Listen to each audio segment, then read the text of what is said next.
Hola amigos, bienvenidos un día más a esta serie sobre la vocación. Hoy es el programa número 6 que dedico a este tema. Como saben, siempre son 13 los capítulos que tienen las series en esta cadena de televisión. Hoy es el programa número 6 y es el último de una etapa. Si Dios quiere, desde la semana que viene empezaré ya a hablar de vocaciones específicas, la vocación del laico, la vocación del religioso, del sacerdote. Pero hoy, como es el último de los programas de esta primera etapa, una etapa general para presentar lo que es la vocación en general, por tanto lo que tiene en común cualquier vocación, sea la del laico, sea la del sacerdote, hoy quiero aprovechar para hacer una especie de resumen. Y voy a comenzar con una parábola, con un acontecimiento, con un hecho que le pasó a Jesús, no fue una parábola. Me refiero al encuentro de Jesús con el joven rico. Ustedes saben la historia, ¿no? El Señor pasaba por determinados sitios, se acercó un muchacho que era un muchacho de una buena familia, un muchacho judío, practicante, religioso, y le pregunta a Jesús: Maestro, ¿qué tengo que hacer para ganar la vida eterna? ¿No? Bueno, el Señor, ver a un joven que se interesa de esa manera, el Señor le gustó, le agradó, y le dijo: cumple los mandamientos. Es decir, le dio una respuesta típicamente judía a un judío, es decir, cumple la ley de Moisés, vamos. O sea, si utilizáramos un lenguaje nuestro, por ejemplo, de exámenes, diríamos, intenta sacar al menos un 5, ¿no? Bueno, el chico, un buen chico, le dijo: eso lo he hecho desde pequeño. O sea, no he matado, no he robado, no he mentido, soy un buen judío. Supongo que respetaría también las otras normas culturales judías, no comer carne de cerdo y todo lo demás. Bueno, eso lo he hecho desde pequeño. Entonces Jesús, satisfecho de encontrarse a un buen muchacho de esa manera, con esa calidad, le dice: entonces, si quieres más, vende lo que tienes, dáselo a los pobres y luego vente conmigo, sígueme. Bueno, y dice el Evangelio que el muchacho se sintió muy incómodo y que se sintió mal, no fue capaz de hacer lo que el Señor le pedía, y entonces se marchó. Era muy rico, no fue capaz de dejarlo todo para seguir a Jesús. Bueno, y que el Señor lo vio marchar con gran pesar, y que el chico se fue también muy triste. Bueno, ¿cuál es la enseñanza de este hecho que le sucede al Señor? Primero, ese chico, ese muchacho bueno, no le hace a Jesús una pregunta generosa, ¿no? Hace una pregunta válida, pero con un fondo de egoísmo. Maestro, ¿qué tengo que hacer para alcanzar la vida eterna? Podía haber dicho, por ejemplo, o debería haber dicho, si hubiera sido cristiano, o desde luego un chico que está en una escuela de agradecimiento: Maestro, ¿qué tengo que hacer para hacerte feliz? Por ejemplo. Maestro, ¿qué tengo que hacer para amarte? O maestro, ¿qué tengo que hacer para amar a Dios? Maestro, ¿qué tengo que hacer para que las personas que veo que están sufriendo sean ayudadas? Es decir, el primer problema en aquel, entre comillas, fracaso que tuvo Jesús con este muchacho vocacionable estuvo en la raíz. Ese chico era un egoísta. Acepto que era legítimamente egoísta, porque no creo que sea ilegítimo desear ir al cielo. Yo también quiero ir al cielo. Me parece legítimo, me parece bueno, me parece estupendo desear ir al cielo. Pero que esa sea la única motivación me parece egoísta. Para un católico, la motivación primera es amar al Señor. Claro que quiero ir al cielo, porque quiero estar con el Señor. Recuerden aquel precioso soneto de la lengua castellana: aunque no hubiera cielo, yo te amara; aunque no hubiera infierno, te temiera. Lo mismo que te quiero, te quisiera. Es decir, nosotros que hemos descubierto el amor de Dios, creyendo como creemos en el cielo y queriendo ir a Él y deseando con todas nuestras fuerzas no ir al infierno, nosotros tenemos como primera motivación de nuestra vida el amor al Dios que nos ama. Por tanto, primera cosa, como resumen de todo lo que les llevo diciendo en estos 5 capítulos anteriores, incluido en este 6, primera cosa, ¿no? Hay un encuentro con el amor. La vocación es un encuentro con Cristo, que es amor. Y ese encuentro con Cristo, que es amor, es un encuentro que suscita amor. Es San Juan de la Cruz el que dice: donde no hay amor, pon amor y encontrarás amor. Y esta ha sido la pedagogía divina. No había amor, ha puesto amor y tiene derecho a encontrar amor, pero a veces, por desgracia, por culpa nuestra, eso no sucede, pero eso es lo que debería suceder. Si aquel joven rico hubiera tenido un planteamiento cristiano y no judío, o de aquel judaísmo al menos, seguramente su comportamiento habría sido distinto. Pero a él lo que le interesaba era conseguir un producto pagando el menor precio posible. ¿Qué producto? El cielo. ¿Qué tengo que hacer para alcanzar la vida eterna? Pagando el menor precio posible. Quedarse con la conciencia tranquila, pero sin que la conciencia te pida mucho. Decir que eres bueno, pero sin abandonar tus comodidades. Eso es lo que buscaba el joven rico. Eso era simplemente la cuadratura del círculo. Era imposible. Jesús le dice, oye, ¿por qué me preguntas? Pues ya tienes lo que te ha dicho Moisés, ¿no? Ah, pero es que eso, en el fondo, yo siento que eso no es suficiente. Cumplir los mandamientos ya lo he hecho desde pequeño y noto en mi interior que eso no es suficiente. Ah, pues entonces, no solamente eso, ponte a amar. Eso es amor también, pero ponte a amar de otra manera. No te conformes con no matar, defiende la vida. No te conformes con no mentir, di la verdad. No te conformes con no robar, da limosna. Es decir, no te conformes con no hacer el mal, empieza a hacer el bien. Ah, amigo, pero es que eso cuesta mucho, cuesta mucho. Y esa es la segunda parte. Y la segunda parte es que si nosotros no hacemos aquello que el Señor nos pide, bueno, pues aparentemente no pasa nada. Lo que pasa en realidad es una gran desgracia. Cristo sufre. Muchas personas van a perder la ayuda que recibirían si tú hubieras sido generoso. Bueno, pero es que tú no vas a encontrar la felicidad con la que sueñas, la felicidad que buscas, incluso la felicidad a la que tienes derecho.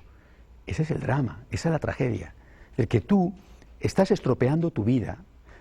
He conocido muchos hijos pródigos. He conocido muchos niños ricos, he conocido muchos que han tenido verdadera vocación, y lo he visto, y se lo he dicho, y ellos lo han sabido además, y que después no han sido capaces de dar el paso. Muchos.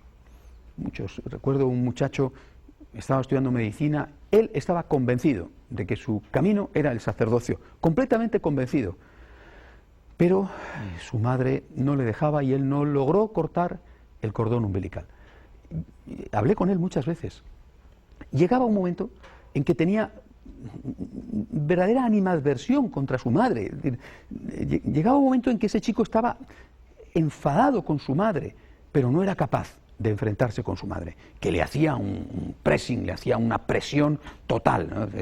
Me vas a abandonar. La madre estaba casada, tenía buena situación, o sea, es decir, que el papá del chico, esposo de la mamá, vivía, tenían buena situación económica, no estamos hablando de ningún caso dramático. Me vas a abandonar, eres un mal hijo, yo lo que quiero es que te cases, yo lo que quiero es que tengas hijos, yo lo que quiero es que... Pero mamá, si es que no es mi camino, ay, qué malo eres, si te vas me muero, si te vas es lo peor que me puede ocurrir en la vida. Llegó un momento en que el chico, por supuesto, tiró la toalla, ¿no? Le he visto varias veces después, a lo largo de la vida, se llegó a casar, bueno, y cuando hablo con él, cuando he hablado con él, pero tú eres feliz, y siempre me dice lo mismo, sinceramente no, sinceramente no. No es que le vaya mal el matrimonio, la muchacha era una buena chica católica, pero en el fondo, él no ha elegido su camino. Esto se paga. ¿Cuántos podía haber ayudado este muchacho si se hubiera hecho sacerdote? Seguramente muchos, pero sobre todo, él habría sido feliz. ¿Y la madre? Yo no sé qué habrá sido de la madre, porque la perdí de pista, alguna vez mantuve relación con el chico, pero ya nunca más con la madre. Pero imagínense ustedes si lo vio la madre en la tierra y fue capaz de darse cuenta de lo que había hecho, y si no, desde el cielo, pues un enorme sufrimiento, ¿no? De ver que has hecho desgraciado a tu hijo. ¿Por qué? Porque te has aferrado a él como si fuera un objeto, como si fuera algo que te pertenece, ¿no? Tu hijo tiene que vivir para hacer lo que tú quieres, tiene que realizarte a ti, tiene que darte a ti la felicidad. Y al final estás haciendo un desgraciado. Les cuento todo esto porque es bastante serio, ¿no? Pero yo he visto demasiados casos de sufrimiento como para quiero hacer todo lo posible para que no se repitan, ¿no? La vocación es una llamada de Jesús, porque Él nos necesita. Nos necesita en Él porque nos ama, nos necesita en el prójimo. Pero la vocación es un camino para la propia felicidad. El joven rico que se alejó fue un pobre imbécil, ¿no? Era un joven rico. No sabemos ni su nombre sabemos.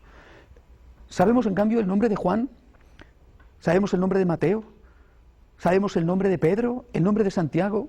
Es decir, aquellos muchachos, alguno como Mateo también era rico, pero era con una riqueza ilícita y eso le supuso un cambio completo de vida y una conversión profunda. Los otros eran gente sencilla, pescadores, hijos de pescadores, trabajadores normales. Hoy les recordamos, la historia les recuerda, hicieron algo grande con su vida. Este joven rico, ¿qué fue de él? Un gran mercader. Y 20 años después, 40 años después murió, pues, quién sabe de qué. Durante la destrucción de Jerusalén por el emperador romano Tito, yo qué sé. O murió en una travesía por el Mediterráneo mientras hacía un negocio con telas, yo qué sé. O murió de una bacteria. No le conocemos, es un anónimo. Ni siquiera sabemos su nombre. Es el pobre joven rico. Queridos amigos, esto es realmente muy importante, porque nos estamos jugando la felicidad. No solo, a veces, la vida eterna, sino la felicidad aquí en la tierra.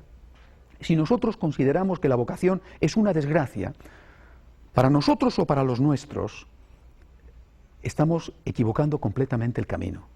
Nos interesa, por el bien de Cristo, por el bien de los demás, por nuestro propio bien, nos interesa discernir honestamente qué quiere Dios de nosotros sin miedo alguno. Una vez más se lo digo, Dios no es nuestro enemigo. Dios es el que más nos ama. Sino que está diciendo algo es por nuestro bien. No nos utiliza olvidándose de nosotros como si fuéramos instrumentos de usar y tirar. Al contrario, para Él, aunque nos necesite, nosotros tenemos un valor por nosotros mismos. Por eso podemos y debemos fiarnos de Él. Señor, yo confío en ti, yo me pongo en tus manos, yo sé que lo que tú me pides es lo mejor para mí. Y que aunque me pueda costar, yo sé que esto es lo que yo tengo que hacer. Por ti, que te lo mereces, por el prójimo, que me necesita, pero también por mí mismo. Desde luego, ese ha sido siempre mi convencimiento. Con ese convencimiento he actuado y eso es lo que recomiendo a todos y cada uno. Qué distinto hubiera sido, ¿verdad?, si aquel joven rico hubiera seguido a Jesús. ¿Quién sabe si aquel muchacho no hubiera sido el apóstol número 12? Imagínense, es una suposición, ¿verdad? Imagínense que aquel hubiera sido el que tenía que haber ocupado el lugar de Judas y que Judas entonces no hubiera entrado en el círculo de los 12. Imagínense ustedes que ese muchacho hubiera sido el evangelizador del norte de Europa, por ejemplo, que tardó siglos en llegar el cristianismo allí, lo mismo que Tomás fue a la India o que Santiago vino a España. Imagínenselo. Es decir, vemos a una persona que ha renunciado a la felicidad, que se ha ido triste y que ha dejado triste a Jesús. Pero vemos también a una persona que podía haber hecho tanto bien y que no lo ha hecho. Y la felicidad que a él le hubiera proporcionado ver el bien que ha hecho, esa felicidad él se la ha perdido. Por eso, tanto a nivel personal como con respecto a los demás, tengan mucho cuidado con la vocación. No piensen que es un fastidio en la vida. Ustedes, los que tienen hijos, no piensen que hay que quitarles a sus hijos las ideas de la cabeza porque tener vocación es complicarles la vida, es estropearles la vida, no van a poder ser unos profesionales brillantísimos, riquísimos. ¿Y luego qué? ¿De qué le sirve al hombre ganar el mundo entero si pierde su alma? Pues no le sirve de nada. A lo mejor has conseguido que tu hijo sea efectivamente un gran profesional, que tenga una estupenda casa, magnífico coche, una buena posición, pero ya va por el tercer matrimonio. Y a lo mejor termina su vida y sus hijos ni siquiera ofrecen una misa por su alma y lo que están es deseando echarse sobre su herencia como si fueran cuervos sobre la carroña porque sus padres o su padre lo único que ha sido capaz es dejarles dinero y no ha sido capaz de dejarles algo que de verdad merezca la pena. La vocación es un regalo de Dios al cual no debemos de tener miedo. También les he dicho en los programas anteriores cómo hacer para discernir la vocación. Vuelvo a repetirlo. Escuchen las circunstancias, miren esas circunstancias. También a través de ellas habla Dios. Luego, escuchen la voz de Jesús que les habla en el prójimo. Cuando tenía 24 años, me faltaba un año para ordenarme, tenía muchísimo miedo, ¿no? Fue un año muy duro para mí, porque tenía muchísimo miedo, me sentía muy incapaz de ser sacerdote, me sentía que no valía, de eso hablaremos también dentro de unos programas, ¿no? Sentía que iba a ser un mal sacerdote, el sacerdocio es algo tan grande, yo estaba tan asustado, voy a ser sacerdote, quería ser sacerdote, amaba al Señor y le amaba de verdad, o por lo menos creo que le amaba de verdad, pero me daba tanto miedo no ser el sacerdote que el Señor quería, ¿no? Recuerdo un día, yendo en Madrid, en el barrio donde vivía, había unos niños jugando en la calle, no eran delincuentes, pero ven, golfillos, ¿no? Y me recordé esta palabra del Señor: están como ovejas sin pastor, están como ovejas sin pastor. Y si no puedo pedirte esto a ti, ¿a quién se lo voy a pedir? Seguramente no lo harás del todo bien, seguramente no serás nunca un cura 10, me conformo con que seas un cura del 5, ¿no? Si no te puedo pedir esto a ti, ¿a quién se lo voy a pedir? Están como ovejas sin pastor. Esta voz de Jesús que habla en el prójimo, tenemos que escucharla. Las circunstancias nos dicen cosas, el Señor en el prójimo nos dice otras. A la Madre Teresa de Calcuta, los moribundos de las calles estaban gritando: ayúdame, ayúdame. A muchos de nosotros, sacerdotes, los niños, los jóvenes, las familias con problemas, la gente que necesita confesión y que no encuentra a veces sacerdotes, las personas que quieren estar en la Santa Misa, nos están gritando: ayúdame, ayúdame. Nosotros escuchamos a unos y a otros, y escuchamos a Jesús: están como ovejas sin pastor. Están como ovejas sin pastor. Es Cristo el que te habla a través del prójimo. Es Cristo el que habla en tu corazón. Entra dentro de ti. Entra dentro de ti para escuchar ahí, en lo íntimo de tu conciencia, con honestidad, sin autoengaños, para escuchar dentro de ti la voz de Jesús. Una voz de Jesús que te dice: te amo, no tengas miedo. Que te dice: te necesito. Te necesito en el sagrario. Te necesito dando de comer al hambriento. Te necesito formando una familia cristiana. Te necesito celebrando la Santa Misa o en un confesionario confesando. Te necesito.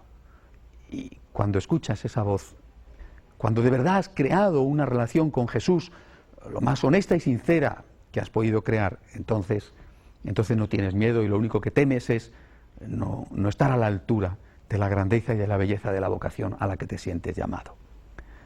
Estos son los criterios de discernimiento. Por último, ¿cómo vivir la vocación? Cualquier vocación, cualquier vocación. Les he dicho a ustedes que toda vocación se resume en una palabra: amor, o en su palabra equivalente, la santidad. El Señor nos está llamando a la santidad, nos está llamando al amor. Tenemos que empezar por amar en lo poco, para después ser capaces de amar en lo mucho. Si no somos fieles en lo poco, ¿cómo vamos a ser capaces de darle al Señor el martirio, incluso si Él nos lo pidiera, si hiciera falta? Pero tenemos que aprender y practicar el amor tal y como Cristo nos lo ha enseñado. Les decía a ustedes hace un par de programas que vivimos en un tiempo de manipulación del lenguaje con el objetivo de engañar a la gente y de conducirla por caminos que le alejan de la verdad, que le alejan de Cristo. Por eso tenemos que hacer el esfuerzo siempre por tener una buena formación, por tener las ideas claras. Pues bien, la vocación del cristiano, que es la vocación a amar como Cristo ha amado, es una vocación que se resume en los 6 puntos que les dije hace unos días. El amor tiene que ser un amor a todos. Un amor a todos, y no solamente a los que te caen bien. Empieza por hacer esto. Empieza por hacer esto para que después el Señor pueda contar contigo para lo que Él quiera. Ama a todos. No cierres tu corazón a aquellos que no se lo merecen o que te parece que no se lo merecen, aquellos que no te caen simpáticos, aquellos que no son de los tuyos. Cristo ha amado a todos. Él hace salir el sol sobre justos e injustos y manda la lluvia sobre buenos y malos. Él ha derramado su sangre por justos y pecadores, aunque en realidad, excepto la Santísima Virgen, todos somos pecadores. Amar a todos. Segunda característica del amor cristiano, amar el primero. Amar el primero significa que lo mismo que ha hecho Cristo tenemos que hacer nosotros. Cuando ves que algo hace falta, hazlo. Cuando ves que puedes hacer el bien, hazlo. No se trata de que andes agobiado, no se trata de que estés metiéndote continuamente en líos. Se trata de que hagas de verdad lo que puedas, de que no te conformes con no hacer el mal. Puede estar bien eso, y desde luego no está mal, puede estar bien, incluso puede ser el horizonte ético de otras personas, de otras religiones. No puede ser nuestro horizonte ético. Nosotros somos seguidores de un Señor que pasó haciendo el bien. Nosotros somos seguidores de ese Dios que contó la parábola del buen samaritano, aquel moribundo por los golpes de los ladrones, ante el cual pasó un sacerdote de la religión judía y pasó de lado sin ayudar porque él no había sido. Tenía la conciencia tranquila porque su religión le decía no mates, él no había matado. Su religión le decía no robes, él no había robado. Por lo tanto, podía pasar por allí con la conciencia tranquila. En cambio, el cristiano no puede tener la conciencia tranquila viendo que alguien está sufriendo y él puede ayudar, que alguien está llorando y él puede consolar. Por eso, la segunda característica del amor cristiano fundamental es amar el primero. Cuando tú ves que una cosa hay que hacerla, no esperes a que otro la haga. Amar es la lotería de la vida, la suerte de la vida, el negocio de la vida. Cuando tú ves que puedes hacer el bien, si puedes, lógicamente no, complicándote la vida de una manera exagerada que al final te agobia y te puede destruir. Pero cuando tú ves que puedes hacer el bien, hazlo. Ama a todos, ama el primero, vuelve a empezar. No estés esclavizado por tu propio pasado o por el pasado de los demás. Aprende a pasar las páginas de la vida. Aprende a ponerte en la misericordia de Dios. Aprende a confiar en el amor de un Dios que te ama muchísimo más de lo que tú puedes imaginar, de lo que puedes concebir y desde luego muchísimo más de lo que mereces. Cuarto punto, perdonar y pedir perdón. Lo mismo que tú has puesto tu miseria en manos de la misericordia divina que la ha quemado con su llama de amor viva, del mismo modo tú tienes también que perdonar a aquel que te ha hecho daño. Les dije, eso no se trata de hacer de ingenuos, de que nos las den una y otra vez como si fuéramos tontos, no. Pero también se trata de poner la otra mejilla, es decir, de darle al otro una oportunidad, con la prudencia debida, por supuesto, pero perdonando como Cristo nos ha perdonado y nosotros no nos merecíamos ese perdón. Por lo tanto, se trata, en el fondo, de aprender a cerrar las heridas para que éstas no sigan abiertas y no sigan haciéndonos daño.